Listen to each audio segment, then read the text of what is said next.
একটা দেশের নাম ভারত নাকি ইন্ডিয়া, নাকি কিছু ক্ষেত্রে তাকে ভারত বলে ডাকা হবে আর কিছু ক্ষেত্রে তাকে ইন্ডিয়া বলে ডাকা হবে? একটা রাজ্যের একটা দিবস থাকবে কিনা, থাকলে সেটা কোন তারিখ হবে? 1 না 18 না 25 না 13? রাজ্যের একটা সঙ্গীত থাকবে কিনা, থাকলে সেটা দ্বিজেন্দ্রলাল লিখবেন নাকি রবীন্দ্রনাথ? রবীন্দ্রনাথের লেখাটাকে নির্বাচন যদি করা হয়, তাহলে তার গানের কোন লাইনে বাঙালিকে বাংলা করা হবে, কোথায় কমাকে সেমিকোলন করা হবে, এই নিয়ে যখন প্রচন্ড বড় বড় মাপের মানুষরা খুব গম্ভীরভাবে আলাপ আলোচনা করতে থাকেন এবং অনেক সময় ব্যয় করেন, তখন সত্যি সত্যি হাসবো না কাঁদবো কিছুই বোঝা যায় না। একটা ছেলে যার কোনো প্রিপারেশন হয়নি পরীক্ষার, সে যদি পরীক্ষার 3 দিন আগে সারাক্ষণ ভাবতে থাকে, আচ্ছা লাল পেন্সিল বক্স নিয়ে পরীক্ষা দিতে যাবো না নীল পেন্সিল বক্স নিয়ে পরীক্ষা দিতে যাবো, এবং যদি তার বাবা মা পিসি মামা সবাইকে বলে চলো চলো এই নিয়ে একটা বিতর্কের আয়োজন করি, তাকে কি বলা হবে? বলো ভাই আগে ফিজিক্স পড়, কেমিস্ট্রি পড়, অঙ্কটা ভালো করে কর, বাংলাটা পড়ে নে। কিছু পড়া হয়নি, এখনো পেন্সিল বক্স নিয়ে ভাবছে। পেন্সিল বক্স কিনবি, তাতে কি এসে যায়? যদি নাই বা নিয়ে যাস তাতেই বা কি হবে? এইবারে তাকে ধাঁ করে বকে দেওয়া যায়। কিন্তু বড় বড় মানুষকে বকা যায় না। তাদের আসলে যেটা বলা উচিত ছিল তা হচ্ছে, একটা দেশের নাম ভারতও আছে ইন্ডিয়াও আছে, তাতে অসুবিধাটা কি হয়েছে? কেন একটাকেই আমাকে নির্বাচন করতে হবে? তাদের যেটা আসলে বলা উচিত ছিল, তার যেটা রাজ্যের একটা দিবস থাকার দরকার কি? রাজ্যপাল একটা দিবস করেছেন, তাই নিয়ে একটা পাল্টা দিবস করতে হবে, তাই নিয়ে বিরাট একটা আলোচনা করতে হবে কেন? রাজ্যের একটা সঙ্গীত থাকতে হবে কেন? না থাকলে কি একদিন ক্ষতি হচ্ছিল? আমাদের কি আর কোনো কাজ নেই যে সব হয়ে গেছে এইটা নিয়ে এখন ভাবতে হবে? কিন্তু সেই কথা কেউ বলবে না, বলবে না। তার কারণ হচ্ছে, এই জিনিসটা আমাদের জাতির মধ্যে আছে, আমাদের গোটা দেশের মধ্যে আছে। কিছুদিন আগে, 1-2 বছর আগে এরকম একটা কাণ্ড হয়েছিল যে মমতা ব্যানার্জি কোথায় কি বলতে গেছিলেন, কিন্তু ওয়েস্ট বেঙ্গলের নাম যেহেতু ডাব্লিউ দিয়ে শুরু, সেহেতু বলার পালাটা এসেছিল অনেক পরে। তখন আবার এরকমই একটা আলোচনা হয়েছিল যে রাজ্যের নামটা বদলে দেওয়া হোক, ডাব্লিউ দিয়ে শুরু হবে না, তাহলে কি দিয়ে শুরু হবে? তাহলে কি শুধু বেঙ্গল নাকি বাংলাদেশ? তখন একটা অন্য দেশের সঙ্গে গুলিয়ে যাবে।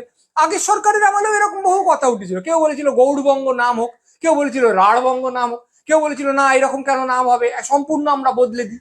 এবার এই যে অদ্ভুত কথাবার্তাগুলো মিডিয়াও তুলে নেয়।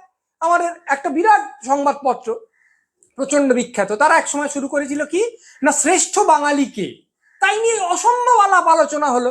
শেষকালে তারা ঘোষণা করলো তাদের মতে সত্যেন্দ্রনাথ বসু হচ্ছেন শ্রেষ্ঠ বাঙালি। ব্যাস, রবীন্দ্রনাথ কেন নন? সত্যেন বসু কি করেছেন যা রবীন্দ্রনাথ করেননি? বলে একটা বিরাট হইচই শুরু হয়ে গেল। এই জিনিসটা, এই যে অবান্তরতার একটা ফাঁদে পা দেওয়া, অবান্তরতাকে উদযাপন করা, অবান্তর জিনিস নিয়ে অনেক বেশি ব্যতিব্যস্ত থাকা, এটা আমাদের মধ্যে চিরকাল আছে। এতে লাভটা কি হয়? প্রথম যে লাভটা হয়, ওই যে ছেলেটা পেন্সিল বক্স নিয়ে ভাবছিল কেন, কারণ তার ফিজিক্স বইটার দিকে তাকালেই তোমার কি, ফিজিক্স তো কিচ্ছু পড়িনি, আমার কি হবে? কেমিস্ট্রি তো কিচ্ছু নেই, বাবা গো বাংলার এতগুলো চ্যাপ্টার বাকি, আমার কি হবে? তখন সে নিজেকে ভুলিয়ে রাখার জন্য তাড়াতাড়ি করে পেন্সিল বক্সের সমস্যাটা, না এটাও তো একটা সমস্যা, এটাতেও তো গুরুত্ব দিতে হবে, বলে তাই নিয়ে খুব ব্যাপৃত থাকছিল। সোজা কথা, অবান্তরতা আমাদের যেটা করে, সেটা হচ্ছে আমার মূল যে সমস্যাগুলো, এখন আমায় যে কাজগুলো করতেই হবে, সেই সমস্যাগুলোর মোকাবিলা করা থেকে সেই কাজগুলোয় ঢুকে পড়ে, এই বাবা আমি তো এতদিন কাজগুলো করিনি, তাহলে কি করব, এই সমস্ত ঝঞ্ঝাটের মুখোমুখি হওয়ার থেকে আমাকে বাঁচিয়ে দেয়। একটা নৌকো, তা দিয়ে হুড় হুড় করে জল ঢুকছে, একটা লোক যদি বলে এবার আমি চুল বাঁধতে বসলাম, কেন? এটাও তো একটা কাজ, এটাও তো করতে হবে। তাহলে সেই লোকটা অগ্রাধিকার কাকে বলে জানে না, কোন কাজটা আগে করতে হবে কোন কাজটা পরে করতে হবে জানে না, কোন কাজটা না করলেও চলে কোন কাজটা করতেই হবে বাঁচতে গেলে তা জানে না। বা জানে, কিন্তু সে যেহেতু বুঝছে যে ও বাবারে ওইখানটা এমন ধেড়িয়ে রেখেছি যে এখন মুখোমুখি হতে ভয় করছে, তখন সেই ভয়টা কাটানোর জন্য সে নিজেকে বোঝায় এটাও তো একটা কাজ, এটা আমি করি। ধরা যাক, কথার কথা বলছি, একটা রাজ্যের খুব খারাপ অবস্থা, প্রচুর ঋণের বোঝা তার মাথায় আছে, কোত্থেকে টাকা আসবে সে কিছু বুঝতে পারছে না, ডাইনে সমস্যা বাঁয়ে সমস্যা, এখন সাম্প্রদায়িকতার ঝঞ্ঝাট ঢুকে পড়েছে। সেই রাজ্য যদি বসে বসে ভাবতে থাকে যে আমার দিবস কি হবে, আমার গান কি হবে, কালকে যদি ভাবে তাহলে তো একটা রাজ্য পশু নির্বাচন করতে হয়, সেটা কি নেড়ি কুকুর হবে না হুলো বেড়াল হবে, খুব তাই নিয়ে চিন্তা করলো। তাহলে কি রাজ্য পাখি নির্বাচন করতে হয়, চড়াই পাখি হবে নাকি শকুন পাখি হবে? রাজ্য পোকা নির্বাচন করতে হয়, সে কি হবে মশা, না তার থেকে তো ডেঙ্গু হয়, সে কি হবে শ্যামা পোকা, না তারা তো ধর্মীয় অনুষঙ্গ চলে আসছে, তাহলে কি গুবরে পোকা কি করবো? তখন সে নিজে ভাবতে পারে, বাপ রে বাপ কি কাজ আমি করে চলেছি, শ্বাস ফেলার সময় নেই, আবার কাল সকাল থেকে রাজ্য সরীসৃপ নির্বাচন করতে হবে। তখন তার মাথায় এই জিনিসটা আসে যে না না আমি কোনো কাজ করছি না তা নয়, আমি কাজ করছি, এই কাজগুলো করতে হবে, ওটা পরে করবো ওই কাজগুলো।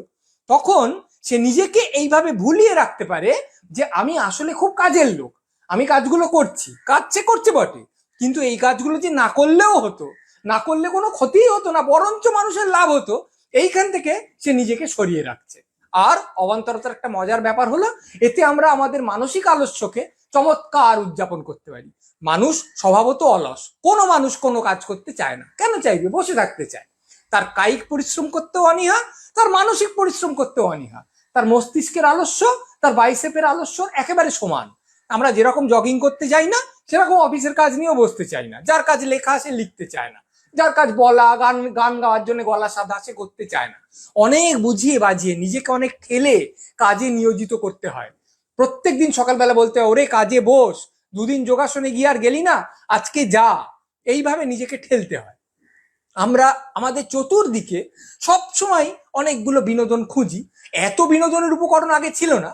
আগে লোকে সকালবেলাটা কাজ করতো প্রায় বাধ্য হয়ে, তারপর সন্ধ্যেবেলাটা অবসর অবসর যাপনের জন্য কেউ চণ্ডী মণ্ডপে যেত, পরের দিকে টেলিভিশন এলো, তাও ছিল কি 6টা থেকে শুরু, 9টায় শেষ করতো। কিন্তু এখন অসম্ভব চতুর্দিকে। এ তো পৃথিবীর ইতিহাসে এরকম কোনো সময় আসেনি যেখানে 24 ঘন্টা আপনার সামনে 24,000, 24 লক্ষ বিনোদনের উপকরণ মজুদ। সেই জন্যে আমি যখন 2 লাইন লিখি তারপরই একটু দেখে নিই, আচ্ছা টুইটারে আজকে কি কি বললো, আচ্ছা ফেসবুকে এখন কি চলছে। হোয়াটসঅ্যাপের মিম ফরওয়ার্ড করতে করতে আমাদের জীবনটা কেটে যাচ্ছে। একজন খুব বড় মানুষ বলেছিলেন, এই সভ্যতা সর্বনাশ হবে কোনো অত্যাচারে নয়, কোনো অনাচারে নয়, শুধুমাত্র অবান্তরতায় ডুবে গিয়ে। আমরা সেই পর্যায়ে আজকে এসে পৌঁছেছি। যে কোনো মিটিং যখন আমরা শুরু করি, তার আগে 3 ঘন্টা আমরা অবান্তর আলোচনা করিনি। আপনার জীবনের যেটাই লক্ষ্য থাক, টাকা করা অথবা তাস খেলা অথবা ব্রিজ বানানো, কোনো দিকে একটা সাংঘাতিক সাফল্য লাভ করা। আপনি জকোভিচ ভালো খেলছেন কি খেলছেন না তাই নিয়ে যদি মাথা ঘামান, তাতে কোনোদিন নিজের লক্ষ্যে পৌঁছতে পারবেন না। আপনি নিজেও জানেন যে আপনি সারাদিন ধরে অবান্তর ব্যাপারে মাথা ঘামাচ্ছেন।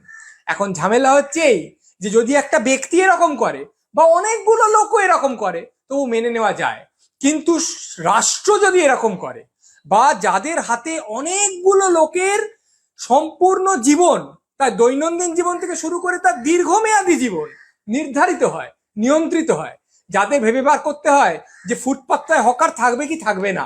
হকার যদি না থাকে পথচারীর সুবিধে, কিন্তু হকারের অসুবিধে। যাদের ভেবে বার করতে হয় সাম্প্রদায়িকতা এইরকম মাথাচাড়া দিচ্ছে, তাহলে আমি কিভাবে সেটাকে রোধ করব।